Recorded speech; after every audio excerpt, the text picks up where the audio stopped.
¿Ok? ¿Están dispuestos? Maratón. Muy bien. Entonces lo que vamos a ver primero es revisar los motivos de consulta en la sala de emergencias. ¿Y la sala de emergencias quién la maneja? ¿El emergenciólogo? No, dicen acá. ¿El clínico? ¿El internista? Sí, ¿no?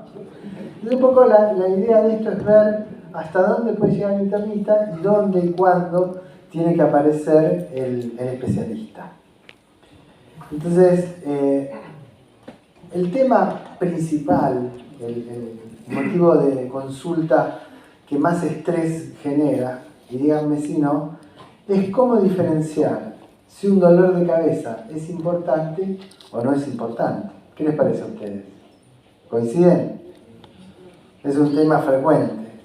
Entonces, como ustedes vieron ya, la incidencia es esta, ¿no?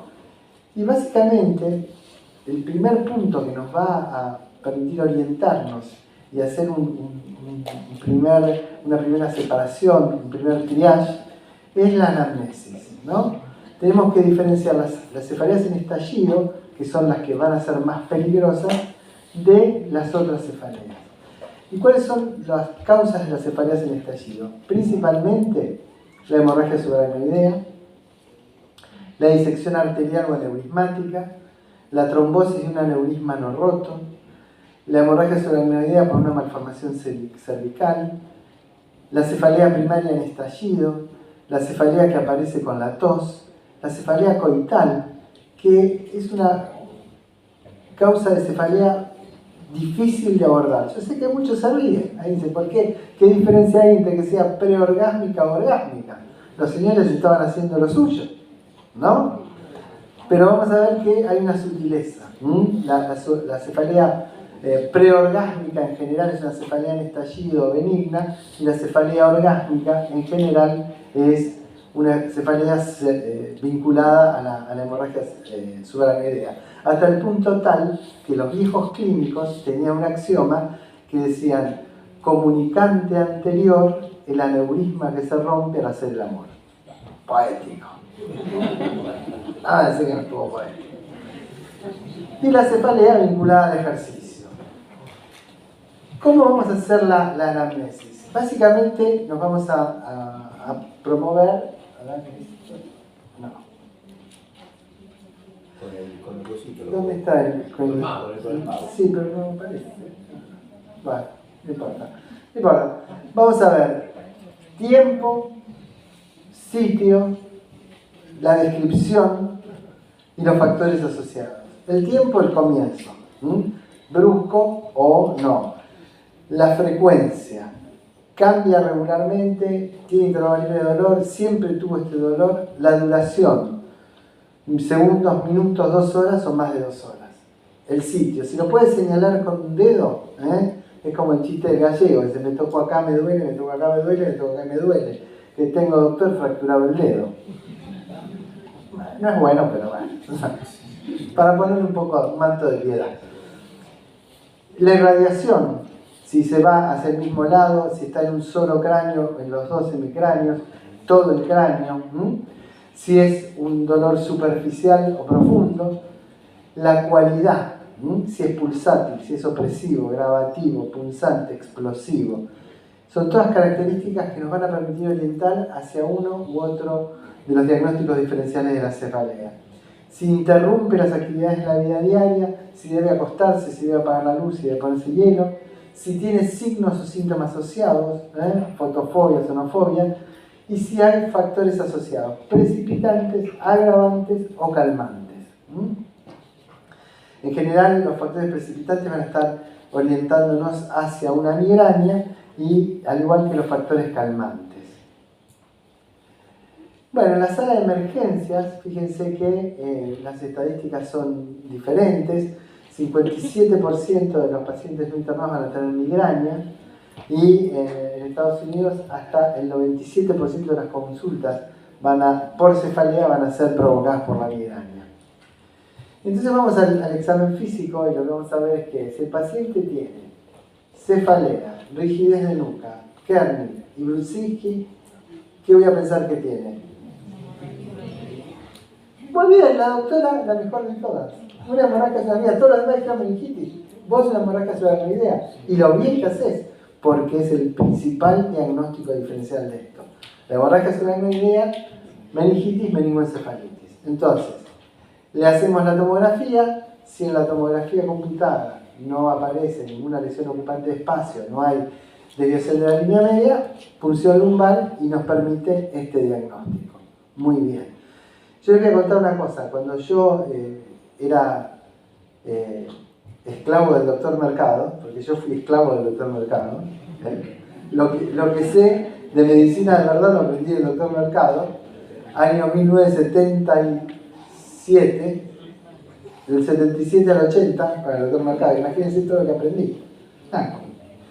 Soy lo que soy gracias al Mercado, en parte, y a Reus Itanier, el doctor De Vitis, que eran los clínicos de mi guardia de Rivadavia. Y sí, no, pero ya a esta altura de la vida no tengo que chupar las medias. Es solamente admiración y respeto, porque cuando uno se forma y elige sus maestros, ¿no? Los maestros son los que te enseñan y con los primeros que aprendes. Y la verdad que Mercado, Reus y todo su grupo han sido maestros míos. Y lo fantástico es que vos creces y tus maestros crecen. Y es una cosa, un ciclo virtuoso, ¿no? Y ojalá el día de mañana alguno pueda decir lo mismo que digo yo de Mercado de mí. Sería para mí lo más grandioso. No creo, porque no soy tan bueno como Mercado, pero bueno. Muy bien, entonces si tenemos una cefalea probablemente primaria, con tos hiperpleural, con miosis, inyección conjuntival y rinorrea, lo primero que voy a tener que pensar que es una cefalea en racimos, ¿no? Pero también, y hay que tenerlo en cuenta, aunque no se acompaña de cefalea, estos síntomas son muy parecidos a cuáles, al síndrome de quién, de Horner. ¿Se acuerdan? Entonces, Horner con dolor de cabeza, cefalea en racimo. No hay duda. Si tiene una cefalea, probablemente primaria, con un aumento de sensibilidad en el cuero cabelludo, se queja de contractura cervical y tiene lo típico, dolor suboccipital, y esto no falla nunca, chicos. Le aprietan el suboccipital y el paciente salta, cefalea de hipotensión. Le comprimen los esternocleidomasterios y los trapecios y ahora que son piedras, cefalea de hipotensión, no hay duda. Entonces vamos a ver cuáles son los criterios diagnósticos para cada una de estas cefaleas. La hemorragia subaracnoidea, primero la tomografía cerebral sin contraste. Sigue siendo, aunque tengamos la resonancia magnética, el estudio de primera elección en la guardia. Uno primero le pide la tomografía computada. Tomografía negativa, punción lumbar negativa, paramos ahí, y el diagnóstico, si es positiva la punción lumbar o la tomografía, es la angiografía digital. En general, no hay indicación de una resonancia magnética, excepto que tengan la secuencia GRE y la posibilidad de hacer una angioresonancia. Pero la angiotomografía es, a mi gusto, bueno, no sé a mi gusto, a nivel de los consensos, la tomografía computada, angiotomografía computada, tiene la misma certeza que la angiografía digital, y es más, hay neurocirujanos en el mundo que operan con la angio-TC, no así con la resonancia magnética. Es muy importante que ustedes recuerden esto que están viendo acá, la migraña sin aura. La migraña, la migraña es una entidad que se le refiere al paciente con ligereza, ¿no? Entonces después viene el paciente al consultorio especialista y dice, no, porque yo tengo migraña. ¿Y por qué tiene migraña? No, me dijeron que tengo migraña, porque me duele la cabeza. Y el dolor de cabeza no es migraña. 5 ataques de 4 a 72 horas de duración sin tratamiento y que tienen 2 características: unilateralidad, pulsatilidad, de una intención moderada a grave que empeora con la actividad. Y durante la cefalea tiene por lo menos un síntoma acompañante: náuseas con o sin vómitos, sono o fotofobia, y que no se puede explicar por otra causa. Esto es una migraña sin aura. La migraña con aura son 2 ataques con criterios de aura típicos. ¿Cuáles son las auras típicas? Visuales. Fotopsias, escotomas. El escotoma centellante es discutido, ¿no? El escotoma centellante hace pensar más en una cuestión isquémica, pero la migraña es la gran imitadora. Así como la sífilis es la gran imitadora de la medicina clínica, la migraña es la gran imitadora de la neurología. ¿Por qué? Porque una epilepsia puede empezar como con una migraña, por el aura, ¿sí? Entonces, el aura típica en general es la visual. Está la migraña hemipléjica y la migraña basilar o de tronco cerebral, que no es atribuible a otra causa. El aura típica, síntomas visuales, sensoriales o del habla, reversibles, sin debilidad motora. Los síntomas visuales son homónimos o bilaterales o unilaterales o en cualquier combinación. Y lo que es muy importante es que uno de los síntomas se desarrolla en 5 minutos. Los síntomas se suceden o van apareciendo simultáneamente.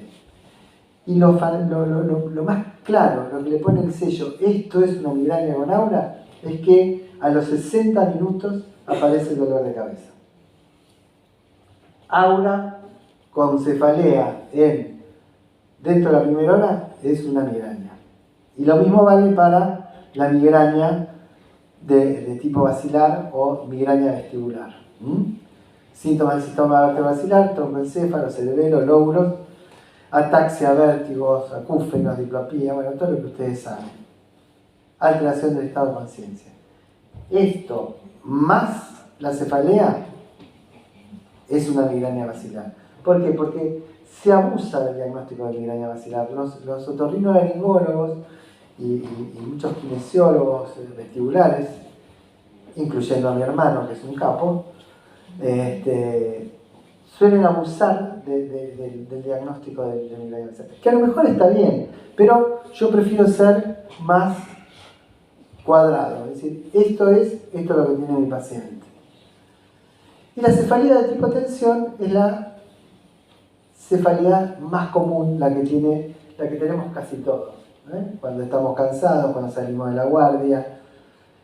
Y fíjense que a diferencia de la migraña, la cefalea puede durar hasta 7 días, es de localización bilateral, no es pulsátil, en general es opresivo.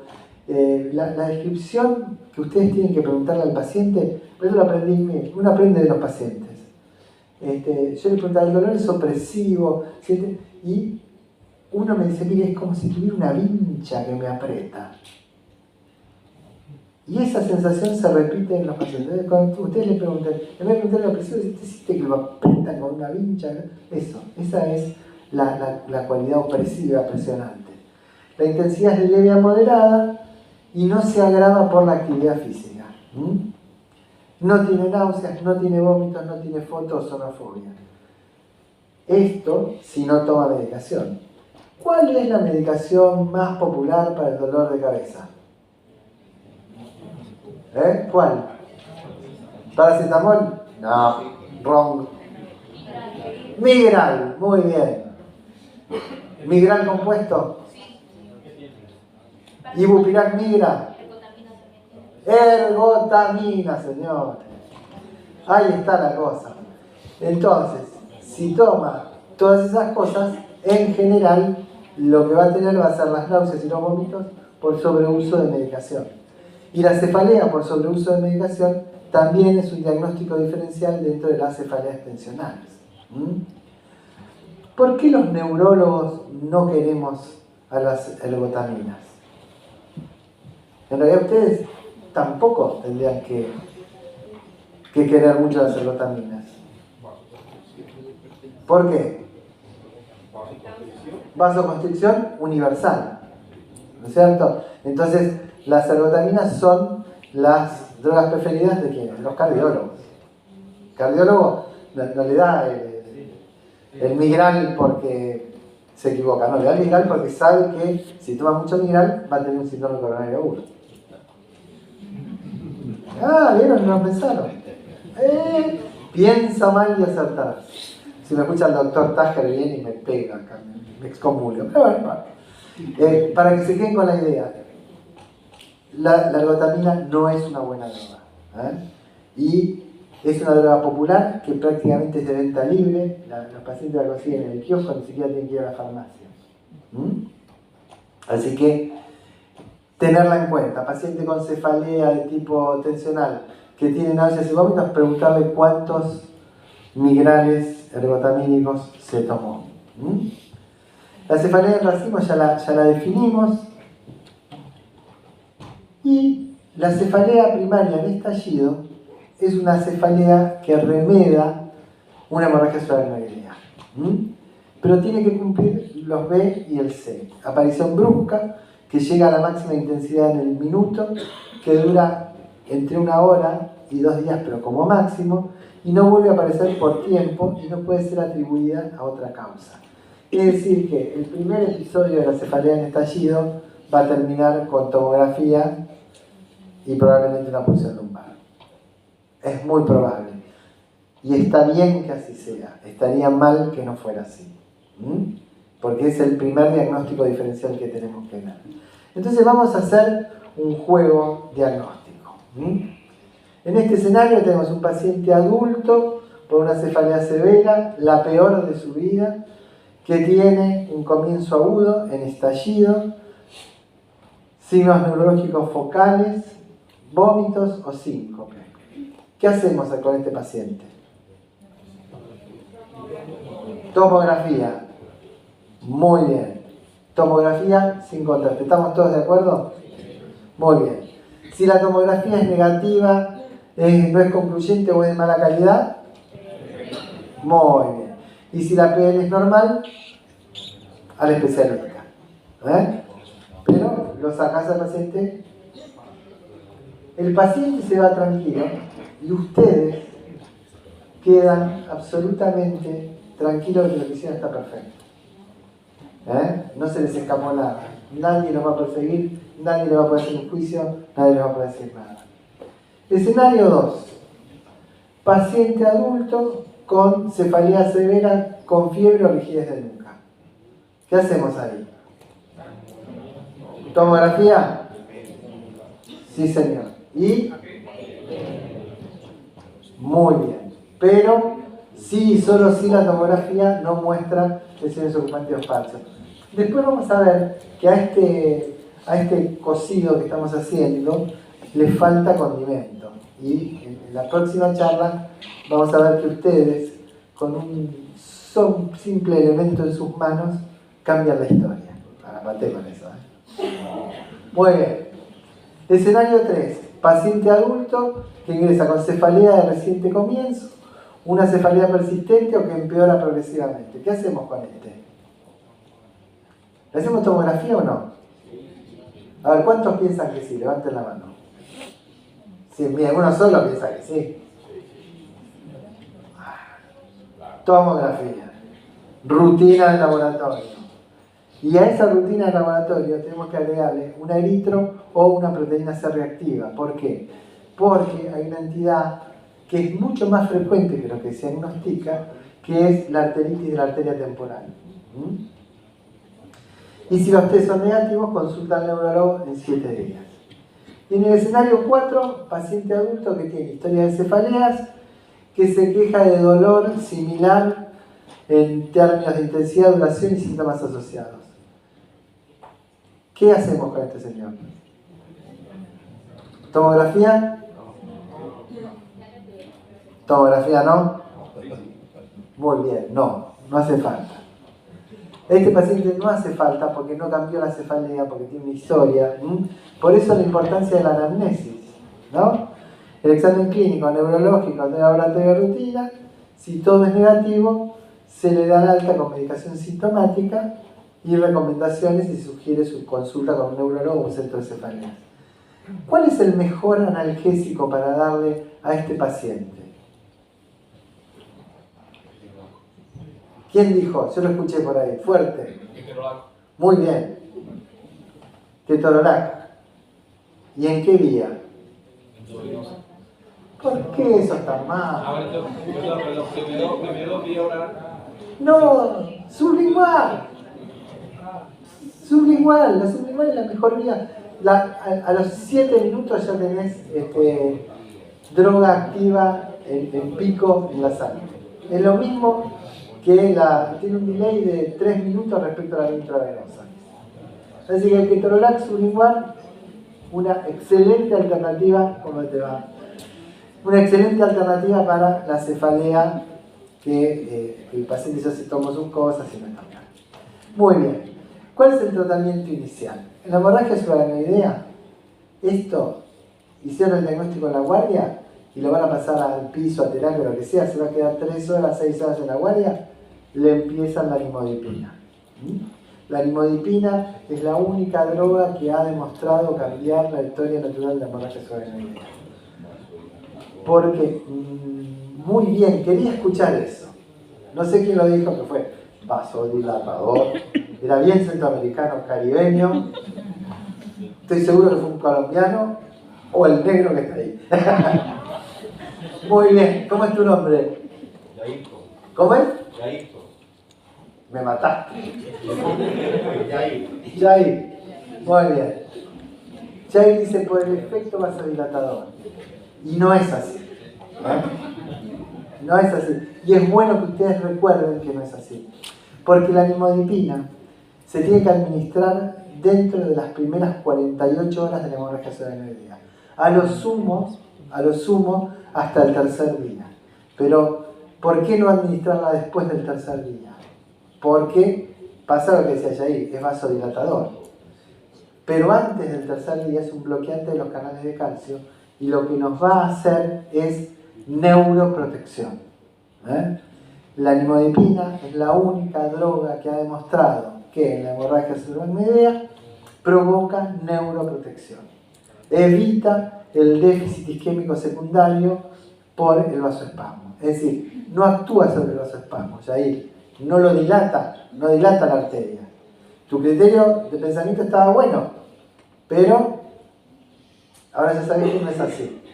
Es neuroprotección. Por eso la nimodipina, para lo único que sirve es para la hemorragia subaracnoidea.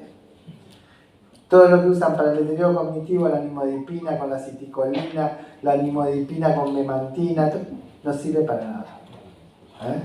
La nimodipina, para lo único que sirve es para la hemorragia subaracnoidea. ¿Ok? Segundo punto, la analgesia. Tenemos que evitar los AINE en la hemorragia subaracnoidea. ¿Por qué? Para proteger el riñón, muy bien, y porque el dolor va a persistir en el tiempo.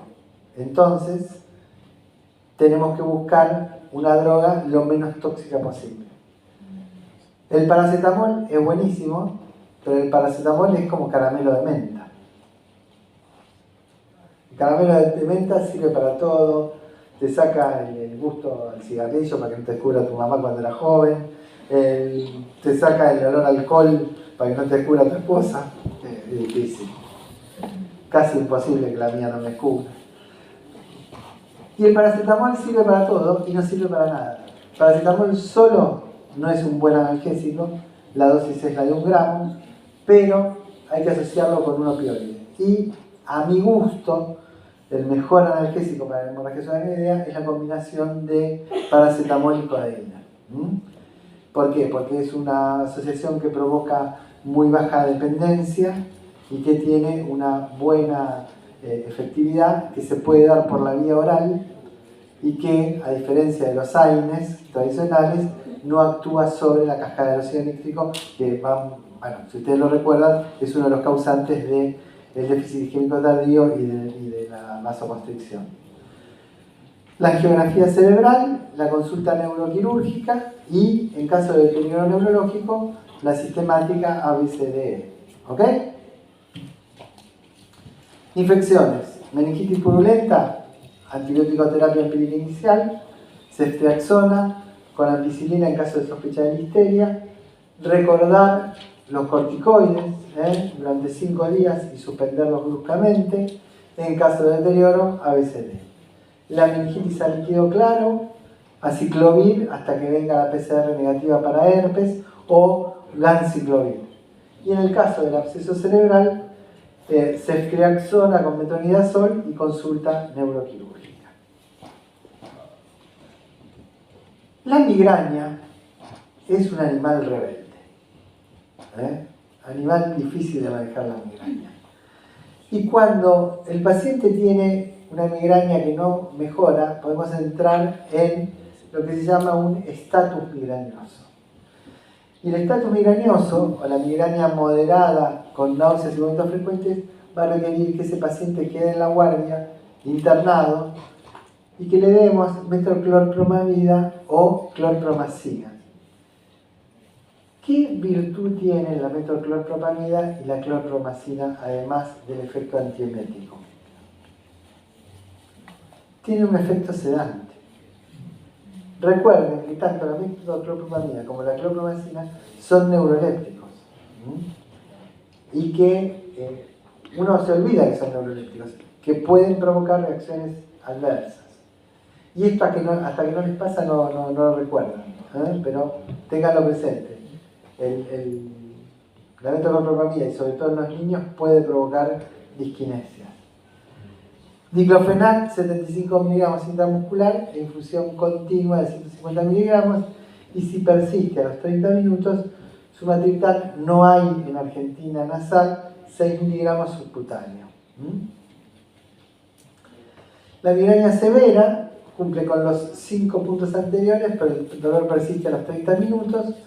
Dexametasona más clorpromazina, hasta 25 miligramos, y si el dolor persiste a los 30 minutos, droperidol. En la Argentina, el droperidol no existe solo, va asociado a fentanilo, así que esos pacientes tienen que estar internados y, en general, para preservarse ustedes, es bueno consultar con un anestesiólogo, que son los que tienen la costumbre del uso del droperidol y el fentanilo. El estatus migrañoso, ahí sí usamos la hidrogotamina, que no tenemos intravenosa, entonces usamos dexametasona, droperidol, diazepam o ketorolac. ¿Estamos bien? Para la cefalea de tipo tensión, hay vía oral, ya dijimos, diclofenac, tolfenámico. Tolfenámico es una droga muy de neurólogo, así que si ustedes quieren estropearle la consulta al neurólogo, le recetan ácido tolfenámico en la forma rápida. ¿Puedo decir el nombre comercial? No tengo ningún interés con el laboratorio. Se llama Flocur Rapid. ¿Lo conocían? Bueno, anótenselo, es para quedar bien, bonito y barato. Se van de ahí, la señora dice, este médico un genio. Yair un fenómeno. Muy bien. Y a estos pacientes son los que se benefician con algún ansiolítico.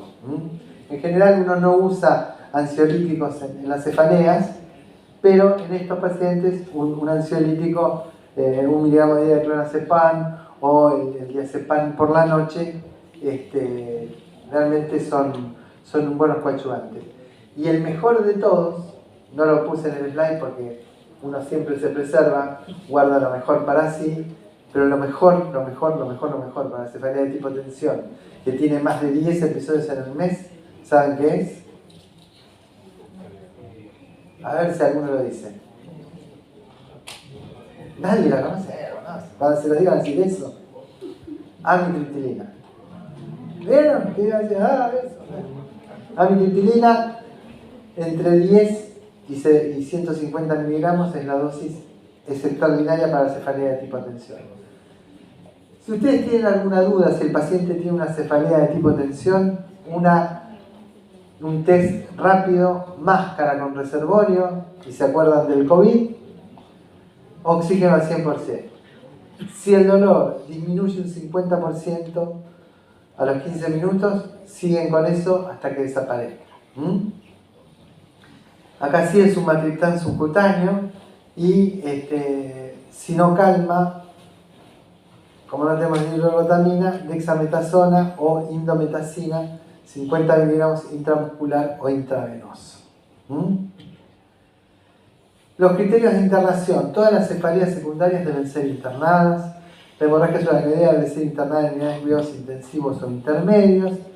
Y de las cefalías primarias, la migraña complicada, el estatus migrañoso, la cefalea en racimos, refractaria al oxígeno, es decir, todas las que requieren neurolépticos u opioides, deben ser internadas.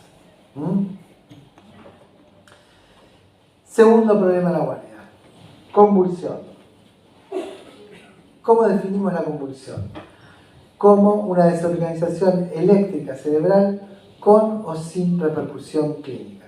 Entonces, fíjense que estamos cambiando un paradigma, ¿no? Porque estamos diciendo que la convulsión puede tener o no repercusión clínica, pero siempre tiene que tener una desorganización eléctrica.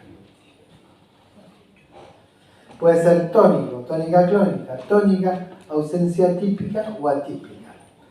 La ausencia típica, ¿se ve en los adultos?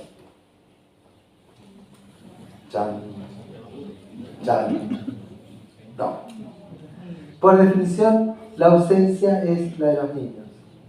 En los adultos son pseudo-ausencias. Son pseudo-ausencias. La ausencia típica la ve el niño. Y el diagnóstico diferencial son lo que antiguamente se llamaba histeroepilepsia. A mí me encanta ponerlo porque siempre viene así. En esta época de modernidad, hablar de lo antiguo es divino, ¿no? La histeroepilepsia, que en el DSM-5 se llama patología por conversión, que el doctor Mercado me dijo a mí que es una histérica. No, doctor. Muy bien. Entonces tenemos convulsiones primarias, que es la epilepsia, y convulsiones secundarias, que puede ser secundaria a muchas cosas, pero acordarse de dos, que son las más frecuentes.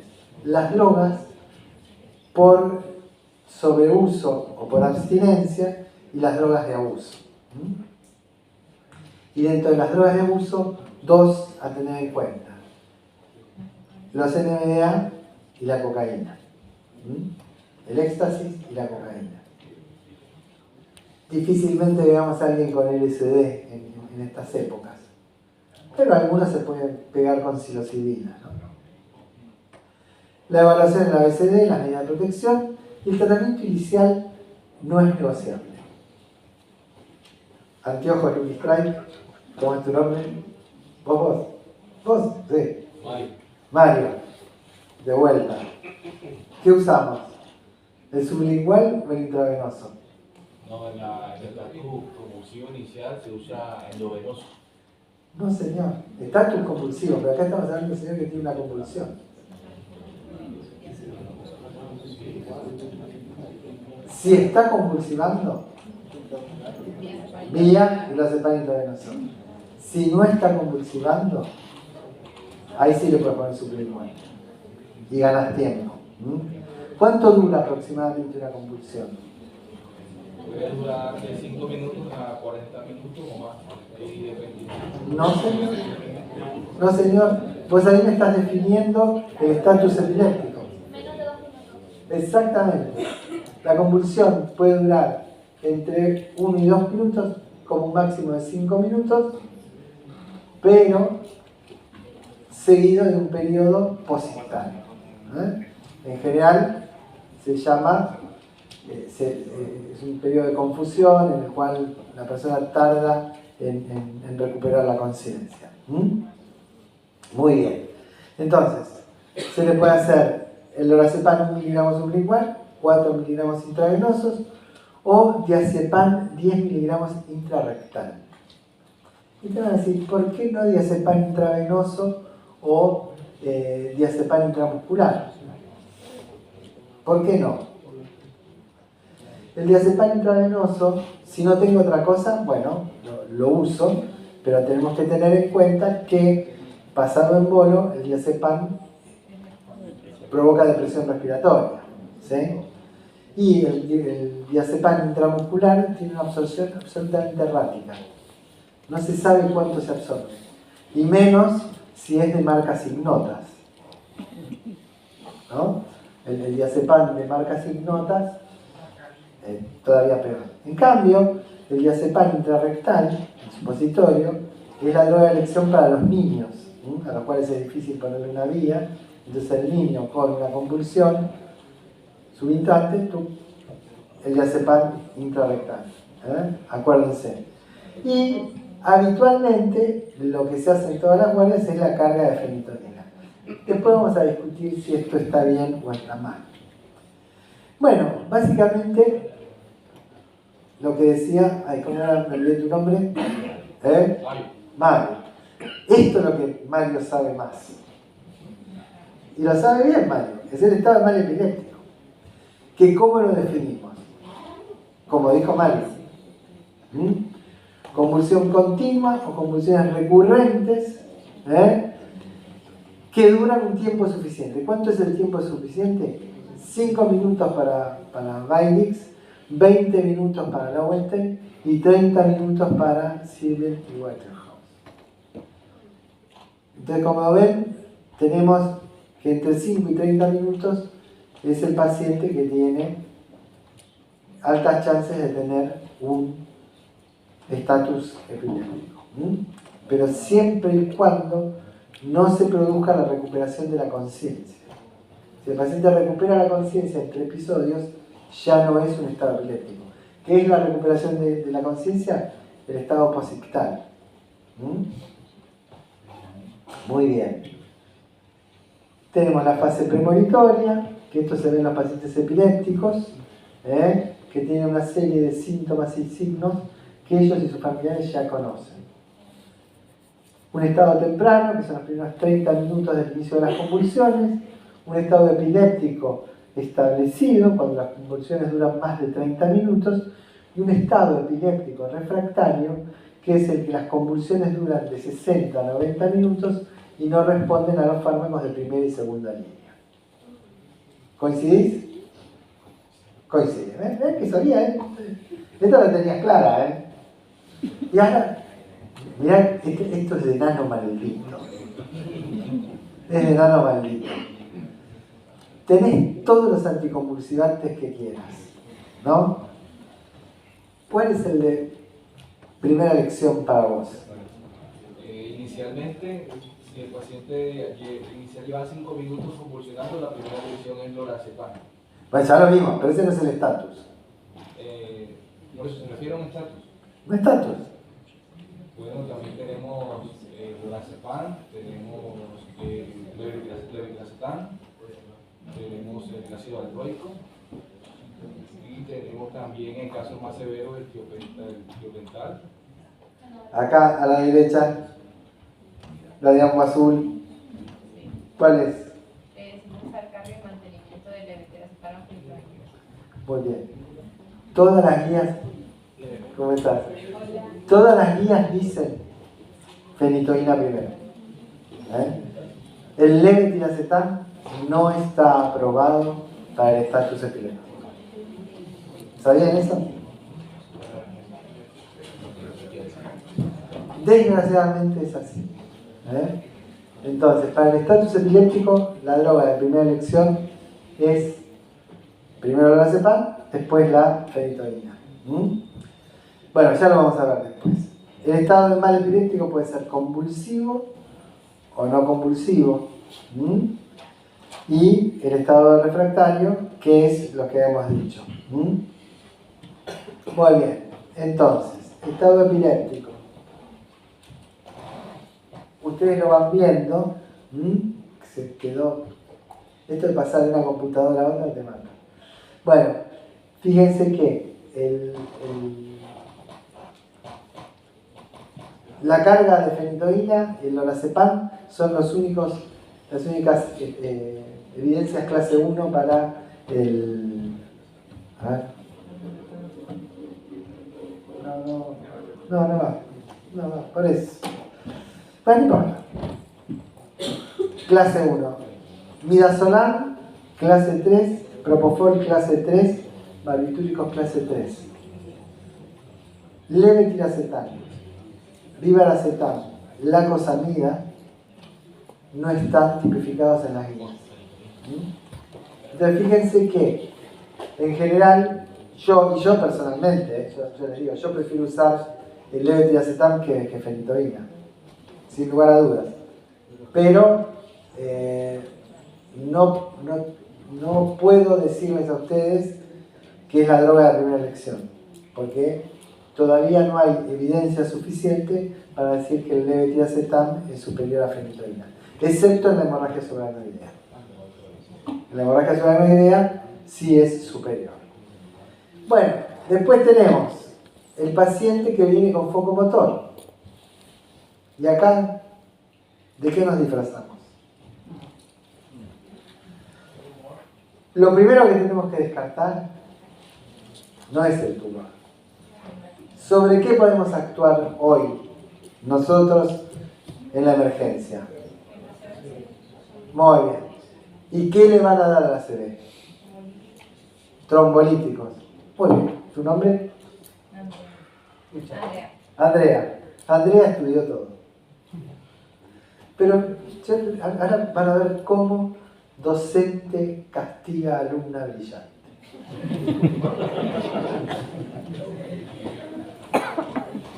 Y si me contestás, Andrea, voy y me retiro de acá.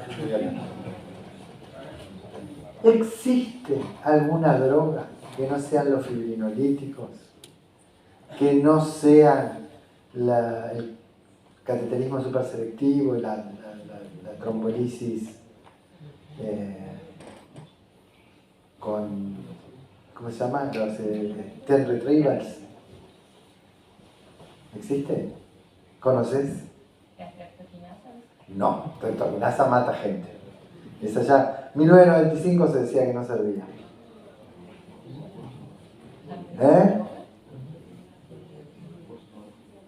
Bueno, hoy se ganaron el día, señores. ¿Ya?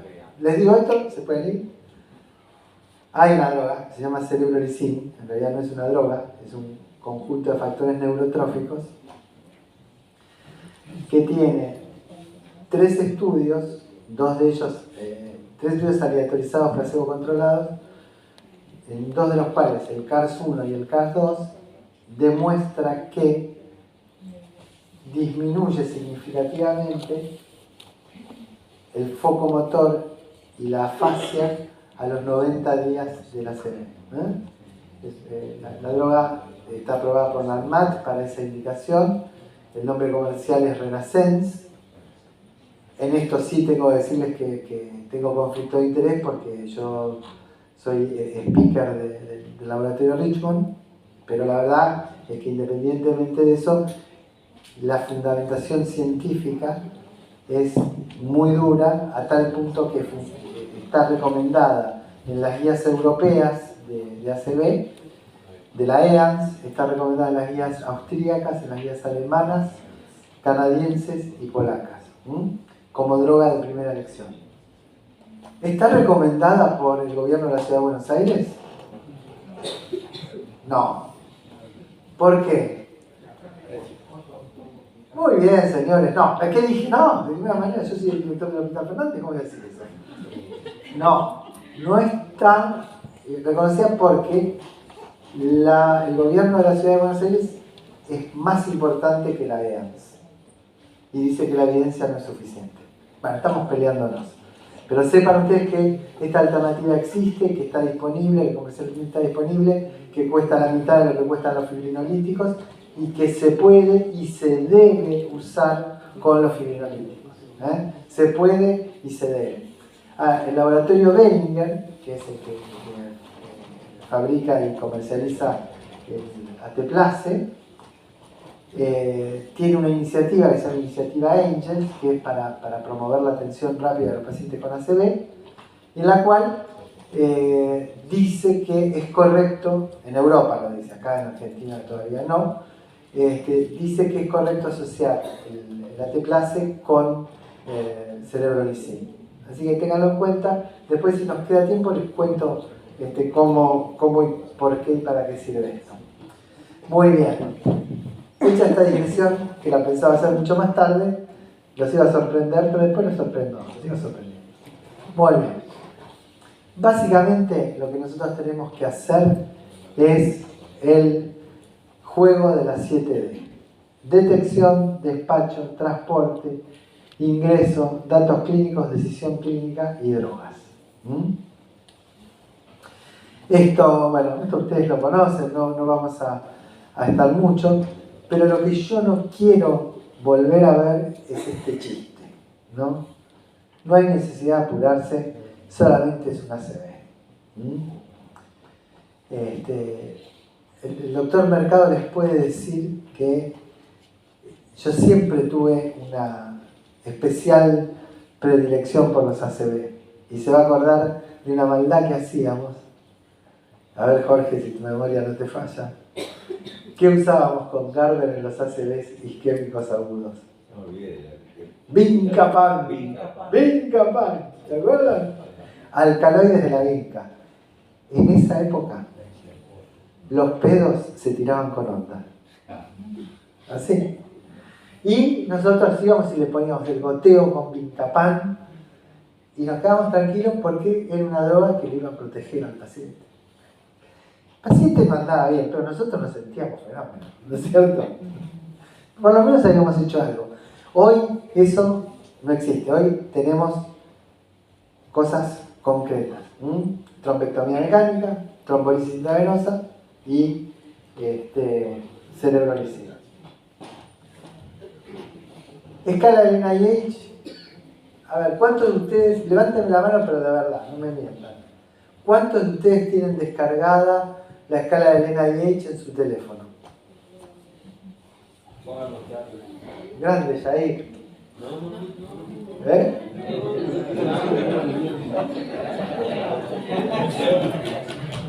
¿La tenés o no la tenés? Sí, por eso. Grande, Jair.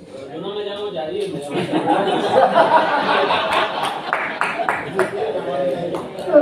Fernando, ¿eh? ¿Y por qué no me dijiste Fernando? Me dijiste otro. No entendí. Ah, no, el otro es Jair. Perdón. Vos también me podés haber corregido, Jair. Yo la tengo por el porte, en el PC, pero suena el celular. Bueno, es fundamental la escala del NIH. ¿Por qué? ¿A quién le voy a indicar los trombolíticos yo? Al que tiene un NIH mayor de ¿cuánto? 4. 4. Al que tiene un NIH mayor de 4, le vamos a indicar los trombolíticos. Y esto no está en las guías, pero les aseguro que es así. A veces, yo soy un enfermo de la medicina basada en la evidencia, y ¿vieron eso de que el que se quema con leche de una vaca y llora? Yo, si el paciente está afásico, aunque no le dé para 4 puntos, porque la fascia pura no te da 4 puntos en la escala de NIH, yo le hago fibrinolíticos igual. Esto es opinión de experto y me hago cargo, pero la verdad es que le hago. Y si está fásico, le hago el Renaissance más todavía, porque el Renaissance ha demostrado, el cerebrolicina ha demostrado que mejora el miembro superior y la fascia. Así que NIH mayor de 4 y o afasia. Bueno, esto básicamente los criterios para trombolíticos, lo que ustedes saben, la ventana extendida de 4 horas, 4 horas y media. Para indicar la ventana extendida, recuerden que tiene que tener todo esto y que no tiene que ser mayor de 80 años, no tiene que ser diabético. Porque los mayores de 80 años y los diabéticos, la ventana extendida se asoció con un aumento de las hemorragias. Entonces la ventana extendida está bien, pero recuerden que esto es así. Y otra cosa, porque ya que estamos puestos a criticar, vamos a criticar. La ventana extendida, en realidad, si ustedes analizan el artículo original de este autor alemán, que no es Alzheimer's, que es lo que tengo yo, de Werner, muestra que la P es de 0,1 0,49. No es 0,5, es 0,49. Es decir que si yo lo presento al New England Journal of Medicine, me dicen impublicable. Señor, esto no es significativo. Sin embargo, cuando lo publicaron ellos, dijeron que era significativo. Búsquenlo, no hace falta que me crean. Vayan y busquen el artículo de Werner de la ventana extendida del RTPA en el New England Journal of Medicine. 0,049. Eso matemáticamente es 0,5. Pero, estando Behringer atrás, ¿no? Muy bien. Entonces los criterios ya lo saben. Control de la presión arterial. De vuelta, otra perlita que les tiro. Acá dice la betalornicardipina. ¿Conocen el urapidilo? ¿No lo conocen el urapidilo? Dígamelo, ¿qué? ¿Colombiano? El colombiano, médico colombiano de anteojos, que parece saber, dice que no hay urapidilo en Argentina. ¿Cuántos opinan que no hay urapidilo en Argentina? ¿Cuántos conocen el urapidilo? No lo conocen. Jorge, invítame que nadie recase el urapidilo. El urapidilo está disponible en Argentina en forma intravenosa, Taquiven, del laboratorio de Richmond. Y está aprobado por la ANMAT. Van a pensar que yo soy el único que receto de Richmond, pero bueno, es lo que hay. El urapidilo es superior al nitroprusiato, al betalol, y esto se demostró no tanto en el ACV isquémico, sino en el ACV hemorrágico. El estudio IMPACT 1 demostró que bajar la presión arterial en el ACV hemorrágico era bueno, porque disminuía la mortalidad. Los americanos quisieron hacer lo mismo con nicardipina y lo tuvieron que suspender porque los que usaban nicardipina se morían todos. Entonces no se explicaba por qué el IMPACT había ido tan bien y el IMPACT 2 no estaba haciendo bien. Y lo que se vio es que el 60% de los pacientes del IMPACT 1 estaban siendo tratados en Europa y en Asia, donde la droga de primera elección para tratar la emergencia hipertensiva y el ACV hemorrágico en emergencia hipertensiva es el urapidilo. Así que ya se llevan dos cosas buenas hoy. Tres, porque saben que, aunque mi amigo colombiano lo diga, está buscando en el Kairos a ver si lo mentí o no. Es terrible. Andrea, deféndeme, por favor. Muy bien. RTP intravenoso, 0,9 miligramos kilo, 10% en bolo, 90% en infusión en 60 minutos. Y lo último que tenemos, antes de pasar a la segunda parte, es el coma. El coma es lo más fascinante que existe en la medicina interna. Es algo que sirve para abrir la cabeza. Si uno es buen médico por los diagnósticos diferenciales, evaluar y tratar al coma es algo fascinante. ¿Cómo definimos al coma? Ustedes lo están viendo ahí, ¿no? Y yo les voy a preguntar, ¿con qué escala valoran ustedes al coma? Fuerte, que no escucho. Claro, muy bien. Usan la escala Ford y lo bien que hacen. No se usa acá. No está.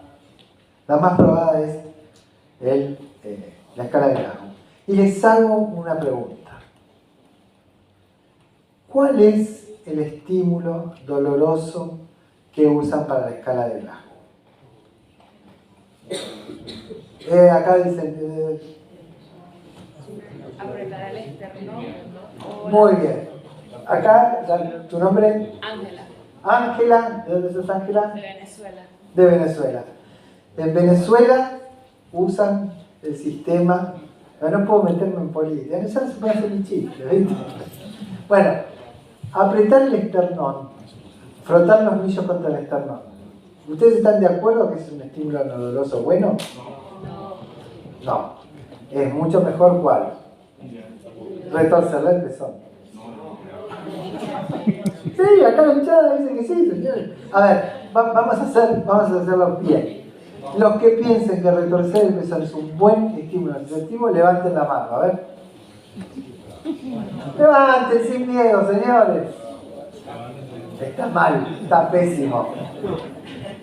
Está pésimo, muy bien. El de ambos de anteojos y barba acá derecho. ¿Cómo es tu nombre? ¿Vos? Oscar, ¿de dónde sos? Bolivia. De Bolivia. Bueno, ¿se dan cuenta? Estamos a full con esto. El dedo. Y preferiblemente el índice. Compresión del lecho unguial. Y para evaluar la respuesta por arriba del agujero occipital, la maniobra de Foix se puede usar. Se puede usar. La maniobra de Foix es la compresión de la articulación temporomandibular. Es buena, pero la que describe la escala de Glasgow es la compresión de la fosita supraorbital. Con el dedo o con un objeto rojo que es el mismo que usamos para la que se llama Virome-Vic. Auspicia.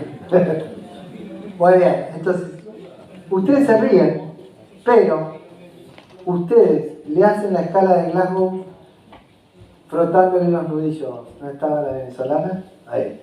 Le hacen la escala de Glasgow frotándole los nudillos. Y el paciente se sienta y extiende los brazos. ¿Ese paciente está bien o está mal? Es una complicación. No, se sienta. Vos, el señor lo tenés acostado, venís, te frotás los nudillos contra el dedo, el señor que está así acostadito, se sienta y extiende los brazos. ¿Está bien ese paciente? ¿Qué Glasgow tendría? Ya no está en coma. O ¿Eh? sea, ya no estaría en coma porque se separa ya. Escuchen la voz de Venezuela. A ver la voz de Bolivia. No sabés. A ver, Andrea. Porque con la electricidad retiraría el dolor, pero ahí no sé qué estoy evaluando. Andrea, ese señor lo más probable es que esté muerto. ¡Opa! Lo más probable es que esté muerto. Porque lo que yo te acabo de describir es el reflejo de Lázaro. Lazarus reflex. ¿Por qué Lázaro? Levántate y anda.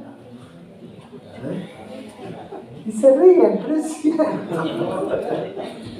Se llama así el reflejo de Lázaro.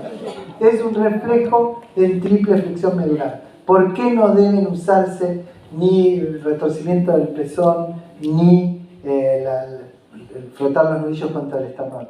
Porque generas una respuesta en triple flexión medular. Entonces, ¿por qué hay que usar el dedo? Porque en el dedo tenés fibras amielínicas. Fibras mielínicas y amielínicas. Y las fibras amielínicas son una autopista directa al tálamo. Y de ahí a la corteza. Entonces, y vos, el concepto, vos dijiste, no está más en coma porque se levanta. No. El paciente está en coma porque no abre los ojos. La definición del coma es el paciente que no abre los ojos. Si el paciente abre los ojos, no está en coma. Otra cosa, veremos qué será, pero no está en coma. No se sientan tan frustrados. Yo hice una reunión con jefes de terapia intensiva de los hospitales de la ciudad, residentes de terapia intensiva del último año, residentes de neurología del último año, residentes de neurocirugía del último año. Lo podría haber hecho acá, pero no estábamos programados. Pero ya lo vamos a hacer. Y después lo publicamos.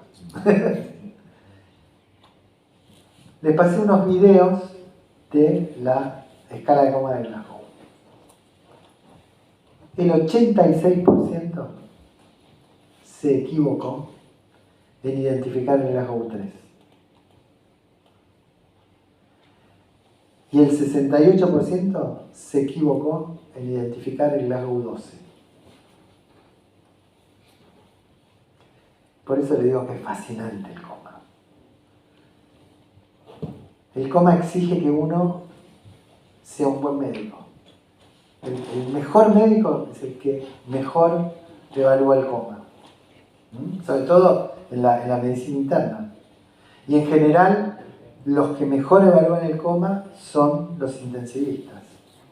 Son los que tienen el menor corrimiento. En general, los neurólogos tienden a que el paciente esté más grave y los neurocirujanos a que el paciente esté menos grave. Esta es la experiencia internacional con esto. Entonces, acuérdense, primero, otra cosa se llevan a casa, coma, ¿qué es? Ojos cerrados. Ojos cerrados. Se para, se toca la cabeza, grita viva Perón.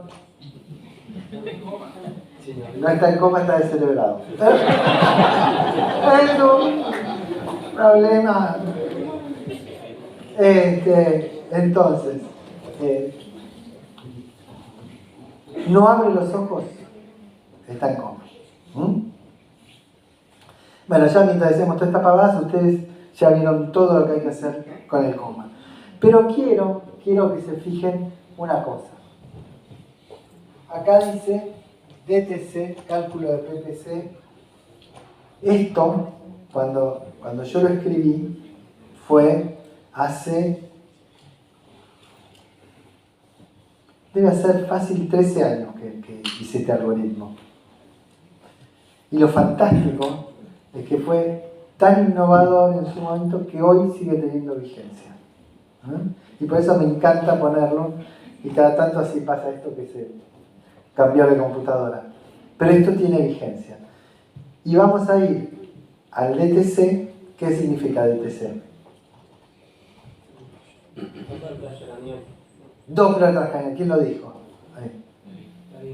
Yair, Fernando. Fernando Yair. Ok. Bueno, ¿me ponéis la otra? Bueno, ¿vamos bien por ahora? No sé si aprenden algo, pero por lo menos... Disculpen que viene de otro lado, me olvidé sacar el cartel. ¿Cuántos de ustedes tienen un ecógrafo en la sala de emergencias? Levántenme la mano, sin miedo. No veo. ¿Tan poquitos tienen ecógrafo?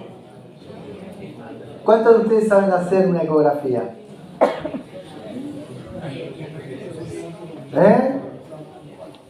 No saben. Bueno, con el doctor Mercado pasado mañana estamos haciendo el curso de ecografía crítica. No, esto ya lo hace una sociedad científica que se llama ASARUC, Asociación Argentina de Ultrasonografía Crítica. Métanse en la página, tiene muy buenos cursos y tiene un curso que es exclusivamente de neuropocus. ¿Saben lo que es el concepto POCUS? No.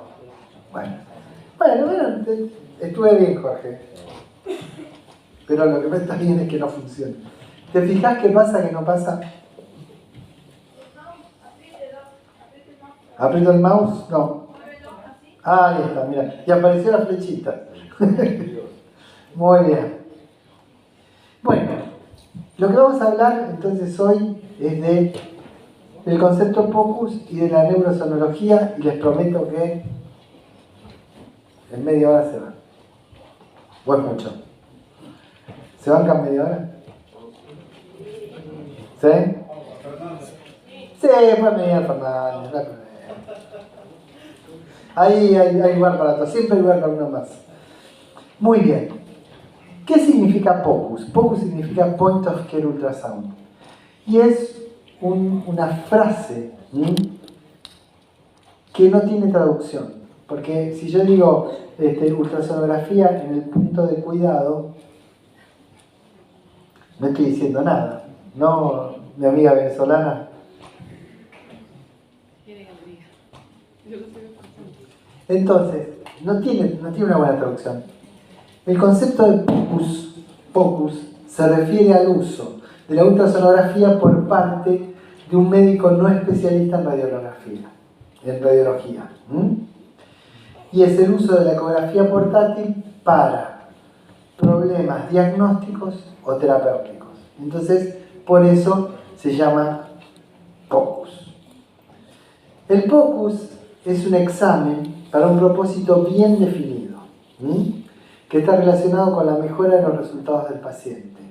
Y está enfocado a tres cosas: a una pregunta clínica, a controlar un procedimiento o a controlar la evolución. ¿Qué preguntas debe responder el POCUS? ¿Tiene derrame pleural, pericárdico o peritoneal? ¿Tiene neumotórax? ¿Tiene un aneurisma de aorta abdominal? ¿La vena cava está llena o está vacía? ¿Los pulmones están húmedos o están secos? ¿Tiene hipertensión intracraneal? Y acá es donde vamos a ir viendo nosotros. Los hallazgos del examen son fácilmente reconocibles, el examen es fácil de aprender, se lleva a cabo de forma rápida, se realiza a la cabecera del paciente, pero no reemplaza al ecografista especializado. ¿Por qué? Porque en general el examen se hace en condiciones subóptimas de posición y de tiempo. Básicamente hoy podemos hacer el POCUS porque desde la década desde el principio del siglo los aparatos de ecografía portátiles tienen la misma resolución que los equipos de la sala de radiología. Y tenemos, bueno, acá está, mirá. Tenemos por ejemplo, es un ecocardiógrafo. Y acá está haciendo el cardiólogo el ecocardiograma. Y acá tenemos un ecógrafo general en el cual se está haciendo el POCUS. Y acá está este señor, que no se lo ve de frente, que es Francisco Tamagnone. Tamagnone, ¿viste? Mayor del ejército argentino, punto 1. Y debe ser el único tipo que conozco que tiene por mí el cariño que yo tengo por Mercado. A tal punto que escribimos un libro juntos y es un gran impulsor de la cultura del POCUS. Así que vayan a la Saruc, Dr. Tamagnone, o busquen Dr. Tamagnone en Google y van a encontrar todos estos cursos que son extraordinarios. Si nosotros buscamos POCUS en PubMed, fíjense, la explosión del POCUS es a partir del año 2022, que coincide con volcar toda la experiencia de la ecografía pulmonar en las revistas. Pero lo que a mí me hizo ruido y me dijo, el POCUS va por ahí, fue este editorial de el New England Journal of Medicine, donde decía, deje de escuchar y mire. Y este editorial se acompañaba de una frase que me pareció fantástica. ¿Ustedes saben quién era la ENEC?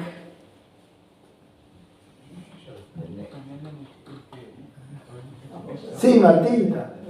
Era el estetoscopio. Era el que inventó el estetoscopio. Cuando la ENEC hizo su tratado en francés sobre los ruidos del cuerpo y el estetoscopio, el que lo tradujo al inglés hizo una postilla al pie de página y dijo, la verdad que este tratado es fantástico, pero lamentablemente yo considero que es una pérdida de tiempo. Nadie va a usar nunca un estetoscopio.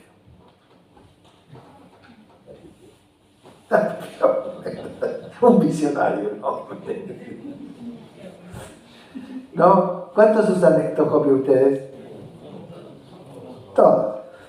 Ahora no van a usar más estetoscopios. Pasamos del pelado que se quiere hacer el moderno a la moderna de verdad, y cambiamos el estetoscopio por la endoscopia. Entonces, esto era una de las conclusiones en la cual decía que a las nuevas generaciones, además de todo lo que sabían, hay que enseñarles que lo que ellos saben. Los nativos digitales saben ver, mirar, escuchar y trabajar con una pantalla sin mirar la pantalla. Como yo fui un entusiasta de esto, dije, si yo voy a promover que se haga la ecografía al pie de la cama del paciente, ¿qué tengo que hacer? Tuve que hacer el curso de ecografista. ¿Por qué? Porque si no me iban a mentir. Por ejemplo, Andrea me mentiría. Sí, Andrea sería una mentirosa en la ecografía crítica. Tenés que hacer ese curso, Andrea. Sin lugar a dudas. Y la venezolana igual. ¿Por qué? Porque es entrar en un mundo fantástico. Porque uno no tiene que ser el ultra especialista. Uno tiene que saber cómo está la vena cava, cómo está esto, cómo está lo otro. Y por eso escribimos este libro con Tamagnone, el POCUS, que la verdad que es un libro muy bueno. No es porque lo haya escrito yo, pero realmente es un libro que está completo, tiene todo lo que ustedes tienen que saber y se entrega gratis con el curso de la SARUC. ¿Para qué nos sirve? Sí, parece un chivo, ¿no? Pero es cierto. Entonces, ¿qué nos va a contestar el NeuroPOCUS? Yo tengo el paciente en la guardia. ¿Y qué vimos recién? Todo lo que vimos recién. Semiología, tomografía computada, tac, tac. Pero ni la semiología ni la tomografía computada nos contestaban si el paciente tenía hipertensión intracraniana. Podemos tener signos indirectos, pero yo ¿puedo con una tomografía saber cuál es la presión intracraniana del paciente? No. Bueno, sí, pero no se lo voy a contar ahora. Queda para otra charla. ¿Tiene muerte encefálica? ¿Tiene vasoespasmos? ¿Es correcta la perfusión cerebral? ¿Requiere el paciente expansión inotrópicos para mejorar la perfusión cerebral? ¿Tiene una isquemia o tiene una hemorragia? ¿Es efectivo el tratamiento trombolítico que estamos haciendo? Fíjense todas las respuestas que nos puede dar la ultrasonografía POCUS al costado de la cama del paciente. Alexandrov dijeron, y Gramis dijeron que el Doppler transcraniano es el estetoscopio del neurólogo vascular. Y con Francisco Tamagnone nosotros afirmamos que la neurosonografía es más que el Doppler transcraniano. Y este es un mensaje que yo quiero que ustedes se lleven a sus casas y vamos a ver si todo esto que yo les cuento es cierto o no. La primera pregunta es ¿cómo hago y con qué lo hago? Lo puedo hacer con un Doppler transcraniano espectral. Puedo usar el Doppler por el vaso del cuello o puedo usar la ecografía transcraniana que combina el modo B, el modo color y el modo Doppler pulsado. Si ustedes me dicen para mí en la emergencia cuál es el mejor, la ecografía transcraniana, porque ecógrafo, aunque ustedes me mientan, hay en todas las guardias.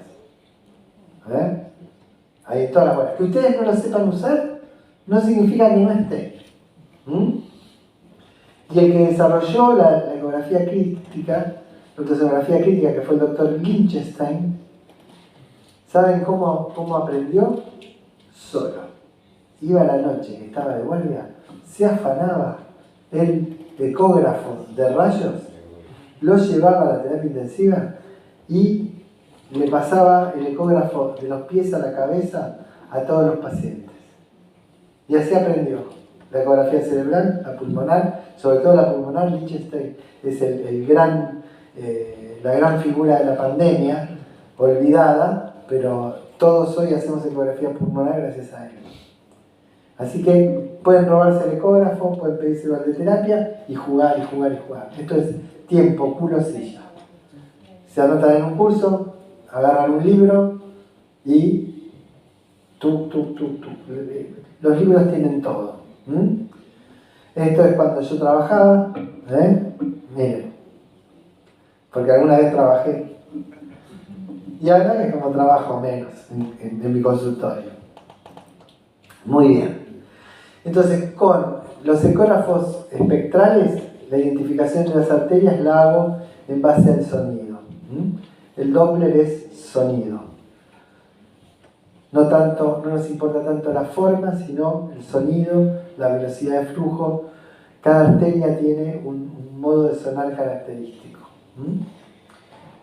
Les voy a contar una pavada con el sonido. Mi hijo más grande, que está por cumplir 40 años, cuando tenía 5 años, 6, estaba de moda el jueguito, había venido a Argentina el Mario, el Nintendo. El Nintendo. Y el Nintendo, el Mario, tenía un ruidito característico. Es el mismo que tiene ahora, ¿no? Y él había estado jugando todo el día con el Nintendo. Eran las 2 de la mañana, estábamos viendo una película con mi mujer. Me acuerdo de la película y todo, el Insomnio de Seattle, Sleepless in Seattle. Y está el nene del protagonista jugando con la Nintendo y escucha pip, pip, pip, pip. Y viene mi hijo y me dice, ¿quién está jugando con mi Nintendo? Eso mismo me pasó con una médica que no me puedo acordar el apellido, de Rosario, que era una gran música, aparte de ser médica, tocaba la flauta traversa, y yo le enseñé a hacer doble transcraniano y hacíamos una apuesta. Ella se paraba en la mitad de la sala y me decía qué arteria estaba insonando. Y la pegaba 100%. Es decir, que el Doppler es sonido, el Doppler es música. Y el Doppler es, si es sonido y si es música, es matemática, diría mi hijo Fabricio. Entonces lo puedo hacer con ese o con este. Con este veo directamente. Entonces lo importante de la técnica es tomar un haz, ponerle el color y ir viendo cómo va apareciendo acá el mesencéfalo. ¿Lo ven? No se ve muy bien, ¿no? Bueno, no importa. Vamos a ver si en este acá se ve mejor. Fíjense, acá ven las arterias del polígono de Willis, la cerebral anterior, la cerebral posterior, la cisterna ambiens, la cisterna interpeduncular y el mesencéfalo. ¿Vieron que no les engaño? Un poquito. No se ve nada, decís Andrea. Pero lo resalté y todo, ¿cómo decir que no se ve nada? ¡Qué desastre! Y acá tampoco.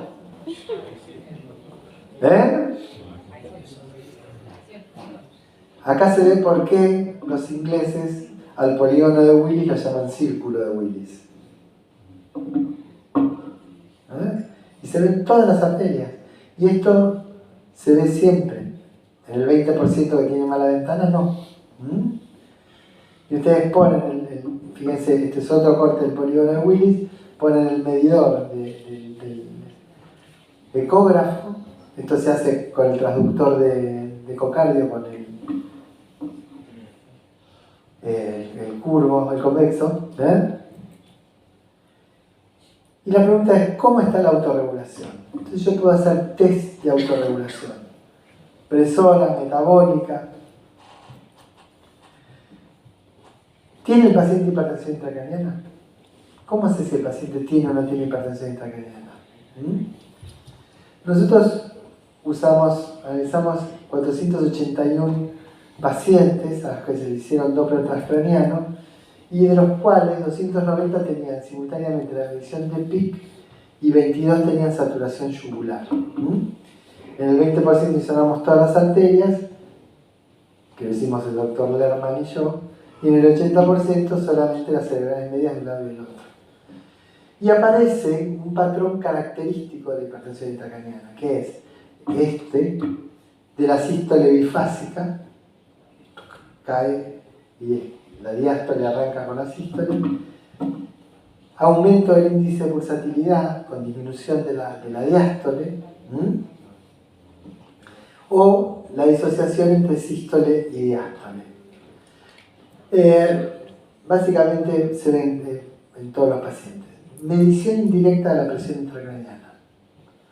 ¿Cómo se les ocurre que podemos medir la presión intracraniana con el ultrasonido? Por el flujo del arterial. Por el flujo de la arteria cerebral media. Me gusta tu manera de pensar. Después les voy a contar el chiste de me gusta tu manera de pensar. Que todavía se puede contar, ¿no? Creo. Bueno.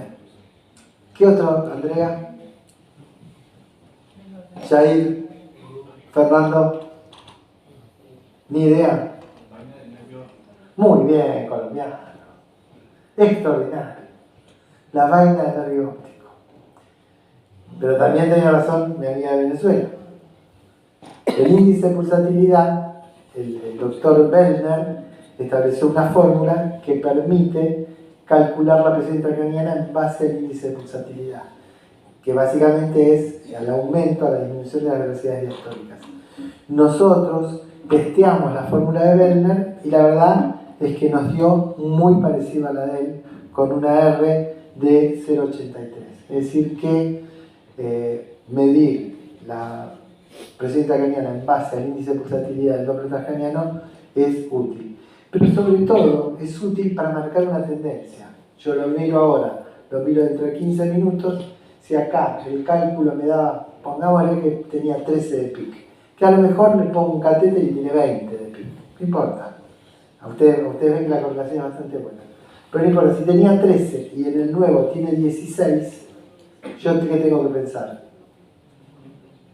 Que ese paciente está empeorando y que necesito ser más agresivo para manejarlo. ¿Cómo está la presión de perfusión cerebral? En base, no me olvidé del nervio óptico colombiano, es el mejor de todos, pero lo dejo para después. La fórmula de Bellner, que es esa que ustedes ven ahí, nos permite tener una R de 0,97 con la fórmula de Belfort. Quiere decir que es prácticamente lo mismo que la presión intracraniana medida y la presión de perfusión calculada con TAM menos PIC. Fíjense qué importante que es esto. Ustedes pueden adelantar el tratamiento de lo que va a ocurrir en terapia intensiva en la sala de emergencias. Los que más trabajaron en esto son los franceses, los reanimateurs franceses, el doctor Viguet y todo su grupo. Esta es la fórmula de sisósmica, que es más o menos parecida. ¿Tiene vasoespasmo? Aparece un patrón de vasoespasmo. ¿Cómo medimos el patrón de vasoespasmo?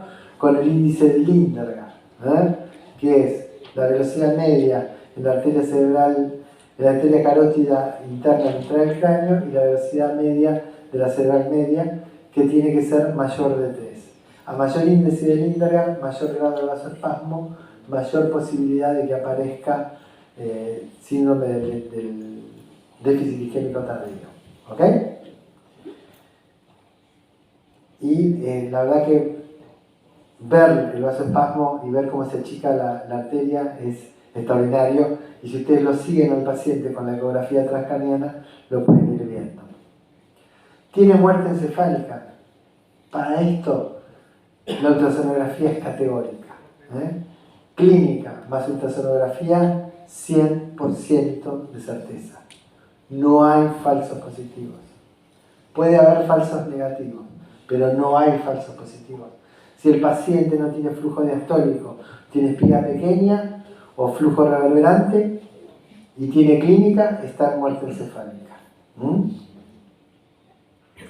Este es el consenso, fíjense acá abajo. Mirá, si la cámara me acompaña. Acá tenemos el patrón de flujo bifásico reverberante y la espiga sistólica pequeña. Esto es diagnóstico claro de muerte encefálica. Bueno, el patrón normal también nos sirve, porque si tiene un patrón normal, en nuestra experiencia, el 98% de los pacientes que tienen un patrón normal se recupera con buenos resultados, con secuela leve o sin secuela. Fíjense cómo esto les tiene que cambiar la cabeza a ustedes. A lo mejor el día de mañana, cuando yo esté por Venezuela, por Colombia, de vacaciones, porque no voy a trabajar más en unos años, me van a atender así, espero, ¿no? Si no me atienden así, medio estúpido voy a estar, los voy a mandar. Muy bien. Y nos puede servir como guía de tratamiento. Con Tamagnone hicimos este estudio que salió publicado en Minerva Anestesiológica, en el cual agarramos a los pacientes y les hacíamos el Doppler, y si tenían velocidades diastólicas menores de 20, les aumentábamos la presión arterial con expansión y dopamina. ¿Y qué nos mostró esto? Nos mostró que los pacientes que respondían tenían una mortalidad del 53% y los pacientes que no respondían tenían una mortalidad del 100%. Entonces, como con Tamagnone, había un médico del Hospital Fernández, el doctor Jorge Tabornasca, que era el jefe de neonatología, un capo, junto con no me acuerdo el apellido del otro, que era el socio de él, revolucionaron la historia de la neonatología en la década del 80. Y Tabornasca tiene una frase que es fantástica, que yo la quiero grabar en el frontispicio del hospital, pero no me dejan. Tabornasca siempre decía, yo soy boludo, pero no el campeón mundial. Y con Tamagnone tenemos esa frase como cabecera, ¿no? Entonces, ¿para qué nos sirvió hacer este trabajo? Este trabajo nos sirvió para desarrollar un protocolo que hoy se usa en gran parte de Latinoamérica y en muchas provincias de la Argentina, que es el protocolo RECUS, que creo que lo vamos a ver después. Y es este que está acá. Porque después de insistir, logramos publicarlo. Entonces, básicamente, lo que nosotros hacemos es, en la D de la TLS, en vez de disability, ponemos Doppler transcraniano. Y entonces decimos, el paciente tiene un índice de pulsatilidad mayor de 1.4 o una velocidad diastólica menor de 20 centímetros por segundo, ese paciente está en hipoperfusión cerebral. ¿Por qué? Porque tenemos 20 artículos que nos dicen que esto es así. Entonces, aumentamos la presión arterial a lo que queremos entre 110 y 120 de sistólica, y la vamos aumentando hasta 120 de media. Así que podemos llegar a 140, 160 sistólica. Si el índice de pulsatilidad sigue siendo mayor de 1.4 y la velocidad diastólica menor de 20, pasamos a ver si el paciente tiene o no tiene hiponatremia. Si no tiene hiponatremia o tiene sodio normal, le hacemos una carga con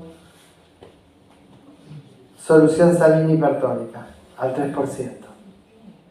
¿Hasta cuándo? Hasta que cambie esto o hasta que el sodio sea mayor a 145.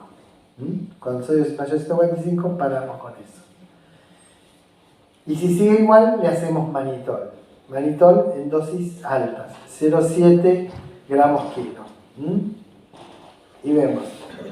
Si responde, seguimos al punto E, y si no responde, es un paciente no respondedor que sabemos que va a tener una evolución hacia la muerte encefálica. ¿Les gustó esto?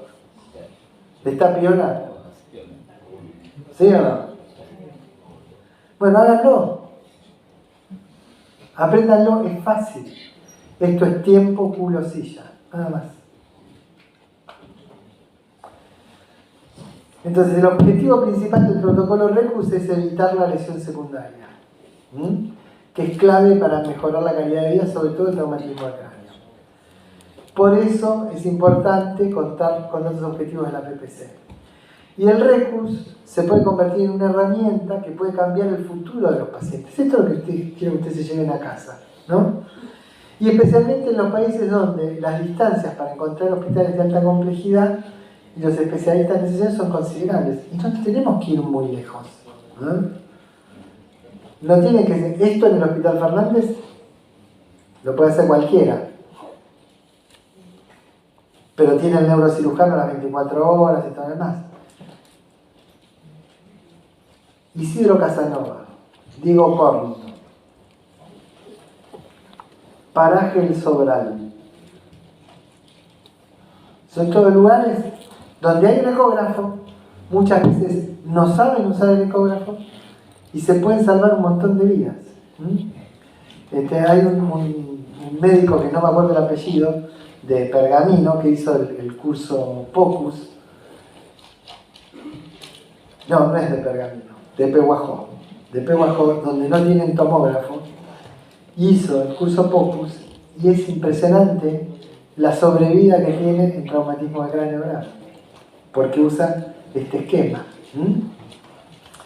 Muy bien, entonces nuestra intención con esto es mejorar la atención de los pacientes con TEC grave, pero también esto es aplicable a la ACV, es aplicable a un montón de otras cosas. ¿Para qué nos sirve, hablando de ACV, la neurosonología? Para ver si el paciente está mejorando o no está mejorando su perfusión.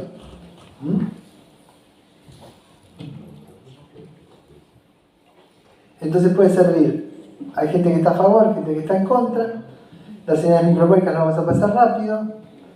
Y vamos a lo de mi amigo Andrés, de Colombia. Esto sí que es fácil, chicos. Para el otro tienen que aprender mucho. Esto es una pavada. Esto con 20 nervios ópticos, leyendo bien la técnica y la interpretación, con 20 nervios ópticos son expertos. Es fácil de hacer, bajo riesgo y nos da una información extraordinaria. Recordar que la vaina del nervio óptico es parte del sistema nervioso central, el nervio óptico. Surge de los telémeros. ¿Se acuerdan de la embriología? El ojo es una progresión, una protrusión del cerebro. Entonces tiene las cubiertas meningias. Y cuando aumenta la presión intracraniana, ¿cuál es el primer mecanismo compensatorio? Desplazar el líquido cefalorraquídeo. Entonces el líquido cefalorraquídeo, ¿a dónde se va? A los lugares de menor presión, que son los ojos y la médula. Entonces yo puedo...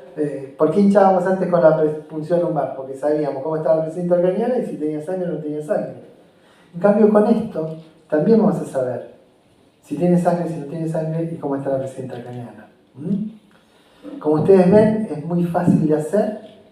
Se usa un traductor lineal y se lo puede poner en las formas más sensibles, que son tiroides o testículo, y así se ve. No me digas ahora que no lo ves, Andrea. Ahí lo ves. Muy bien. Antes de empezar a hacer esto, yo, antes de pasar al cristiano, empecé con el chancho. Porque soy kirchnerista, tengo que reconocerlo. Y Cristina dijo que había que comer chancho, entonces le dimos a los chanchos. Bueno, ¿qué le hicimos a estos chanchos?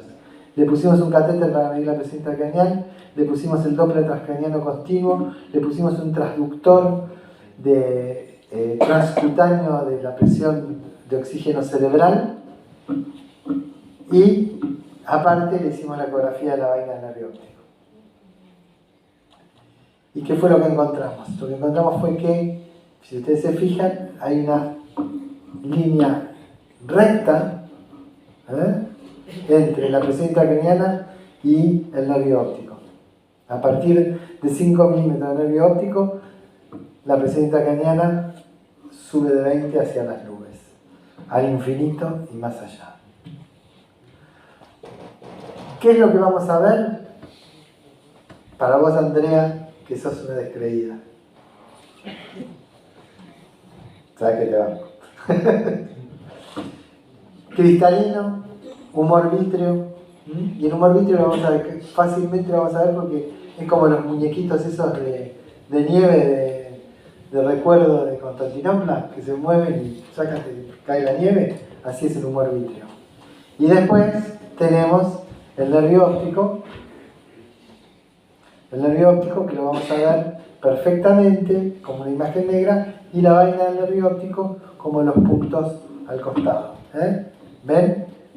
Este es para el libro, no nos esmeramos, pero también se ve comúnmente. ¿Lo ven acá? Una manera de acompañarse es de buscar esto de acá en medio, que es el complejo arteria vena central de la retina. el complejo vena arteria central en la retina sigue al nervio óptico. Y la arteria oftálmica está al costado del nervio óptico. Ustedes lo ven ahí. Y acá ven cómo saben que es el complejo arteria vena central en la retina. Es muy fácil porque tiene una característica única, bueno, la comparte con el testículo también, que es que la arteria va por arriba y la vena va por abajo. Como van en el mismo conducto, se insonan al mismo tiempo arteria y vena. Y para mi amigo Andrés el colombiano, ¿la tenías ya está? No, bien, otra cosa que se lleva. Presión intracraniana estimada por la vaina del nervio óptico, esta fórmula. Esta fórmula es la fórmula sisósmica también y correlaciona en la experiencia de él en el 98% con la presión intracraniana. Así que fíjense, hoy se llevan 4 cosas acá. Miren el nervio óptico a la izquierda y a la derecha después de darle manitol a un paciente. La vaina del nervio óptico estaba en 6,75, pasa a 5,52. Es decir que de una PIC más o menos de 27 pasa a 20. Del lado derecho y del lado izquierdo también. Entonces fíjense que es sensible, es específico y es POCUS. Es 100% POCUS. La ecografía transcranial nos muestra todo esto. Claro, este es fácil, se los cuento a ustedes nada más, es un secreto, estaba desplaquetado. Ahí se ve bárbaro. Pero este no está desplaquetado. ¿Por qué? Porque para saber que tenemos una buena ventana, tenemos que ver el hueso contralateral. Listo, la ecografía mesencefálica sirve para un montón de cosas, para ver si tiene una hemorragia, si tiene desplazamiento de la línea media. Pero sobre todas las cosas, si ustedes aprenden a usar esto bien, sirve para el diagnóstico del Parkinson, diagnóstico diferencial de los temblores en el consultorio del clínico. Fíjense, este paciente tenía un hematoma subdural que se ve acá, esta imagen hiperintensa de sangre, un quiste aracnoideo, y acá tenemos el mesencéfalo que estaba desplazado, pero crónicamente desplazado por ese quiste aracnoideo que es congénito. Y acá bien ven las astas dilatadas de los ventrículos, rodeando al mesencéfalo, y la correlación entre esto y la vaina del nervio óptico para mi amigo Andrés. Podemos ver todo lo que se les ocurra. Es cuestión, créeme Andrea que sí. Es cuestión de entrenar el ojo. Para mí la ecocardiografía era casi como la Santísima Trinidad. Un misterio. Cuando empecé a aprender el POCUS, hoy te meto el transductor, te hago así, tú, y digo, no tiene falla de goma. Y lo pongo acá, no tiene falla de goma, no tiene edema pulmonar. Y es divino. Y la verdad que hacer bien el POCUS nos permite ser mejores médicos. Créanme, soy un fanático de esto. Los médicos que usan el POCUS, el transductor del ecógrafo es una extensión de sus sentidos. Oído, mano y vista. Tacto, listo. Fíjense cómo podemos ver la evolución, esto es choreado obviamente, la evolución de los hematomas. Es realmente, y lo que se viene todavía es más interesante, que es la posibilidad de hacer un mapa de ACD como hace la ecografía, pero con ultrasonido. No estamos lejos de esto. Bueno, no los aburro más. La clase la pueden agarrar, la usan todo lo que quieran. Eso sí, digan que se lo afané al doctor Previliano. y que yo les dé permiso. ¿Ok?